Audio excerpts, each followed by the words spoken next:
సంఘమే కాకుండా మీరు కొన్ని పుస్తకాల సంకలనం చేసినట్టుగా మిత్రులు నాగాంజనేయులు గారు కూడా చెప్పారు నాకు. వాటి గురించి కొంచెం వివరంగా చెప్పండి. సార్ నాగాంజనేయులు గారి పరిచయం ఒక పుస్తకం ద్వారానే మొదలైంది సార్. అదేలేండి. ఏది ఆఫీస్లో కాకుండా. అవును. అదే. నాగాంజనేయులు గారు భగవద్గీతను ఒక వినూత్న రీతిలో సంకలనం చేశారు సార్. అదేలేండి. అదే. ఇదివరదాకా నేను నా అనుభవంలో ఒక ఇంచుమించుగా 30 సంవత్సరాలు సత్సంగా చేస్తున్నాను. నేను పైనే చేస్తున్నాను. ఆయన భగవద్గీత ఆయన చేసిన పద్ధతి ప్రకారంగా నాకు వేరే కనపడలేదు. కొత్తదనం కనపడింది నాకు. అయితే భగవద్గీత ఒకటే కాకుండా మీరు చేసిన సంకలనాలు చెప్పండి. విష్ణు సహస్రనామానికి ప్రతి పదము అర్థము తాత్పర్యము అనేది నాకు మార్కెట్లో దొరకలేదు సార్. అందుకని నేనే చేశాను. చాలా సంతోషం. 1000 నామాలకి ప్రతి పదానికి అర్థం, తాత్పర్యం, ఆ విధంగా ఒక పుస్తకం చేసి నేనే పబ్లిష్ చేశాను. మీరే పబ్లిష్ చేశారు. చాలా సంతోషం. రెండవది, మా సత్సంగానికి కావాల్సినటువంటి పుస్తకాలు నేనే చేసుకుంటాను సార్. ఇది తెలుగు సాఫ్ట్వేర్ అంతా నేను ఇదివరకే అది మొదటి నుంచి నాకు ఉన్న ఇంట్రెస్ట్ దాని మీద మీకు ప్రావీణ్యం కూడా ఉంది సార్. అవి చేశాను. మా పుస్తకాలు ఇంట్లో ఏది కావాలన్నా, మా సభ్యులకు ఏది కావాలన్నా బయట కొనేది ఉండదు సార్. నేనే చేసి పెడతాను. ఈ వారం ఉంటుంది కదా సార్ టైం. అవునవును. ఈ వారం లోపల నేను అది. మీరు సంకలనం చేసిన పుస్తకాలు కొన్ని పేర్లు చెప్పండి సార్.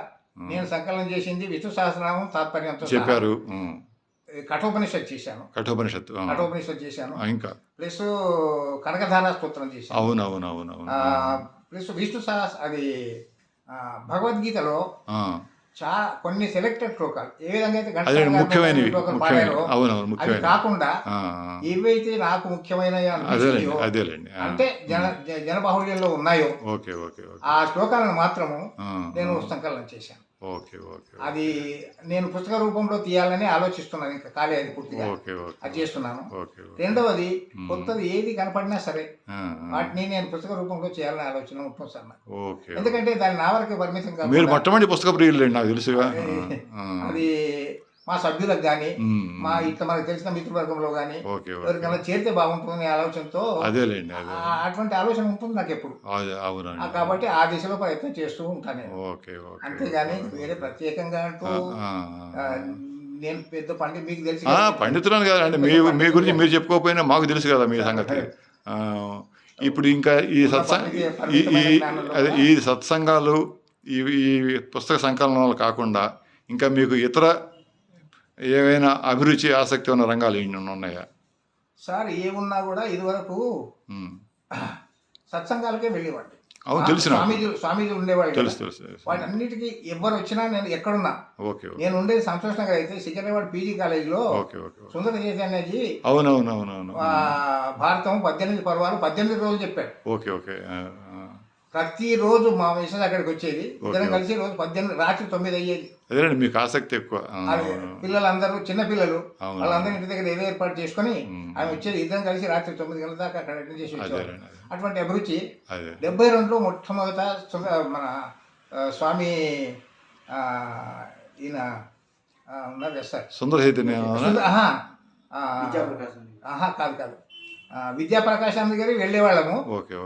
చిన్మయాజీ మహారాజ్ 72 హైదరాబాద్ మొట్టమొదటి వచ్చారు. నిజాం కాలేజీ గ్రౌండ్ లో పెడితే అక్కడి నుంచి ఆయన పోయి నిజాం కాలేజీ గ్రౌండ్ లోనే ఆయన చదువు ఆగిపోయింది. విన్నాను నేను అది. అయితే ఏది సత్సంగం చేస్తున్నాం కానీ. అవునండి, అది విన్నాను నేను. అయితే ఆ మీటింగ్ లో నేను ఉంటి. అయితే ఎప్పుడైతే చిన్మయాజీ మహారాజు ఆయన పుస్తకాలు నా దగ్గర ఇప్పటికీ ఉన్నాయి, ఆయన సంతకం చేసి అట్లా వెళ్ళేవాడిని. అదొక ప్రత్యేకమైన అభిరుచి ఉండేది. ఇప్పుడు వచ్చేవాళ్ళు లేరు, తక్కువ. ఇప్పుడు దేనికి పరిమితం అయ్యానంటే ఈ పుస్తకాల మీదనే. మీరు పిల్లలు అన్నారు కాబట్టి పిల్లలు ఏం చేస్తున్నారు ఏంటి చెప్పండి. మీ కుటుంబం గురించి తెలుసు. 3 అమ్మాయిలు అని చెప్పారు. పెద్దల్లుడు డిలైట్ లో పనిచేస్తారు. రెండో అల్లుడు ఈ తెలంగాణ స్టేట్ గవర్నమెంట్ లో అగ్రికల్చర్ డిపార్ట్మెంట్ లో డైరెక్టర్. చిన్న సాఫ్ట్వేర్ కంపెనీలో మంచి పొజిషన్ లో ఉన్నారు. ఆడపిల్లలు కూడా చేస్తున్నారా? రెండో అమ్మాయి ఒకటే చిన్మయాజీ మాకు ఉంది కదా అవునవునవును పూర్వాశ్రమంలో అవునవును ఆ చిన్మయాజీ స్కూల్లో వాళ్ళు కావాలని అక్కడ చెప్పించుకుంటున్నారు. ఓకే ఆమె కొంచెం వాళ్ళు కొంచెం డబ్బు బాగా అదేనండి అదే నాకు డబ్బు వద్దు అని అంటే కాబట్టి సేవ కింద చేస్తుంది. ఓకే అది చేస్తుంది. చాలా సంతోషం. అయితే నాకు పెద్ద అమ్మాయికి 2 కూతుర్లు. ఓకే ఓకే ఓకే మా పెద్ద మనవరాలు ఉద్యోగం చేయబట్టి ఒక 4 సంవత్సరాల పైన ఓకే ఓకే ఓకే పెద్ద అమ్మాయికి 2 కూతుర్లు. ఓకే రెండో అమ్మాయికి ఒకటే కొడుకు. ఓకే ఓకే యుఎస్ లో ఉన్నాడు ఇప్పుడు. ఓకే ఓకే చిన్న అమ్మాయికి ఇప్పుడు బీటెక్ ఇక్కడ మన కేఎల్ యూనివర్సిటీ కోనేరు లక్ష్మీ యూనివర్సిటీలో చదువుకుంటుంది. ఓకే ఓకే మా దగ్గరే కాబట్టి మా దగ్గరే ఉంటుంది. మాకు ఇప్పుడు ఎవరు లేరు కదా ఇంట్లో. ఓకే మేము ఇద్దరమే కాబట్టి మీరు ఇద్దరే అనుకుంటారు, నేను ఉంటాను, అమ్మాయి ఉంటుంది మా మనవరాలు. అదేలేండి.